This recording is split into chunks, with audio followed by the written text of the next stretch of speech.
I have watched sellers turn down a full price offer and end up selling 6 months later for $80,000 less. I've watched sellers reject a clean, all cash deal because they wanted just a little bit more and then watch that buyer walk, the market shift, their house sit and sit and sit. Today I want to talk to you about something nobody in my industry likes to talk about because it's not flattering. It's not about the market. It's not about interest rates. It's about sellers themselves. I'm calling this one the greedy seller. And if you're selling a home in Queens or Long Island right now, I need you to watch this whole video because this mistake is completely avoidable. And I'm going to show you exactly how to avoid it. I'm Maureen Folan, founder of the Maureen Folan Real Estate Group, and for close to 30 years, I have been the #1 agent in this market. Let's get into it. So what the greedy seller actually means. First, let me clarify when I say greedy. I don't mean wanting top dollar for your home. That's not greed, that's just smart. Every seller should want the most money possible for their biggest asset. That's my job, to get you every dollar out of the market. What I'm talking about is something different. It's the seller who gets a strong, real qualified offer, and instead of recognizing it for what it is, they treat it as a starting point for something better that may never come. It looks like this. You list your home. Within the first 2 weeks, you get an offer at 98% of ask, a pre-approved buyer, no financing contingency issues, and a flexible closing. That is, by every objective measure, a fantastic offer. And instead of accepting it, the seller says, let's wait, maybe someone will come in higher. Sometimes that works out, but more often than people want to admit, it doesn't. And I want to walk you through exactly why, using real patterns I've seen across hundreds of transactions in Bayside, Flushing,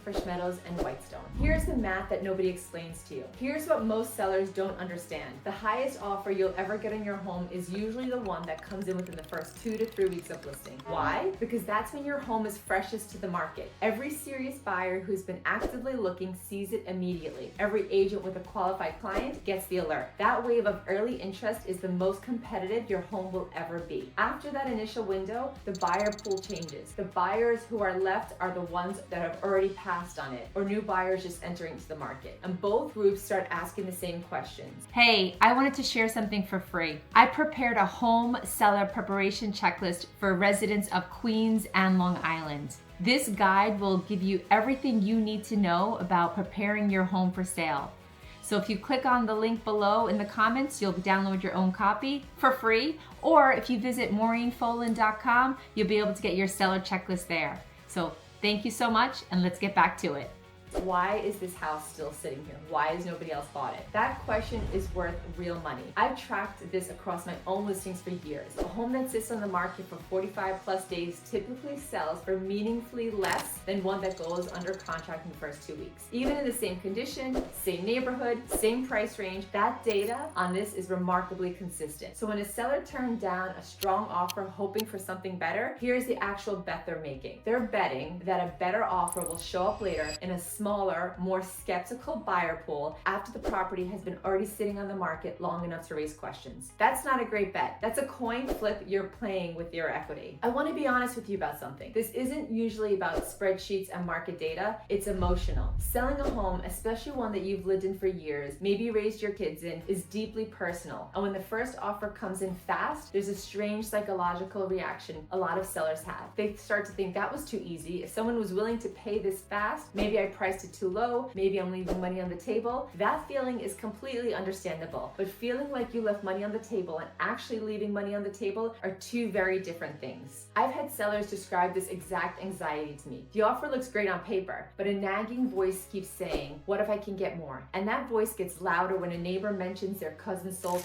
more than 2 towns over, or when a well-meaning friend says, don't take the first offer, that's what my brother-in-law told me. Here's what I tell every one of my sellers, and I mean this sincerely. Your job is not to get the highest number that might exist somewhere in the universe. Your job is to get the best real offer from a real qualified buyer at the best moment that offer is available, because offers are not permanent. They expire. Buyers move on, and she will likely not see that offer again. Let me walk you through a pattern I've seen play out more than once because it makes this real. A seller lists a home at a fair, well-researched price. Within 10 days, they get an offer at 97% of ask. Pre-approved, no contingencies beyond a standard inspection, ready to close in 45 days. The seller hesitates. They'd had 2 other showings that week and figured this buyer wants it badly, someone else will probably want it too. They counter high, hoping to squeeze more instead of simply accepting or negotiating a smaller gap. The buyer, who had other homes on their list doesn't budge and they walk away. 3 weeks pass, no new offers come in at that level. Now it's been on the market over a month and buyers start asking their agents, what's wrong with this house? The showings slow down. Eventually the seller gets an offer, but it's one for 89% of the original ask from a buyer who knows exactly how long the home has been sitting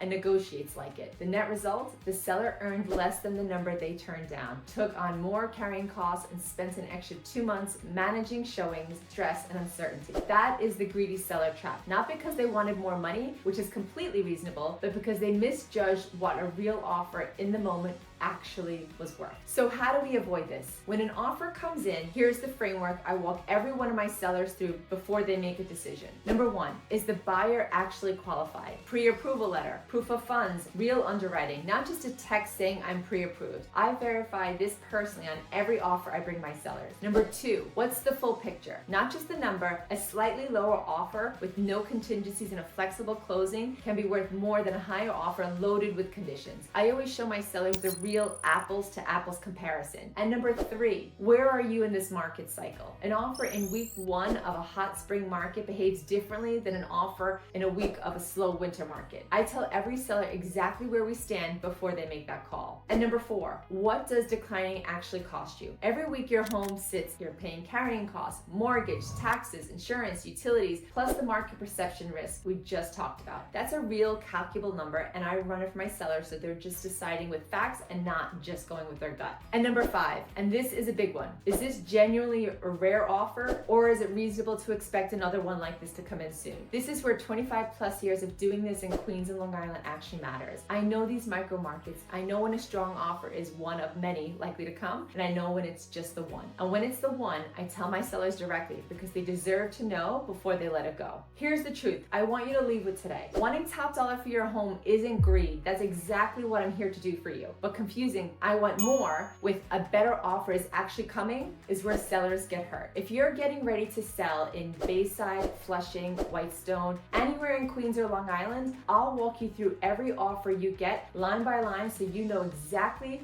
what it's really worth and whether waiting makes sense or whether it's time to say yes. I'm Maureen Folan. If this helped you, please subscribe, drop a comment with your biggest question about selling, and I'll see you in the next video.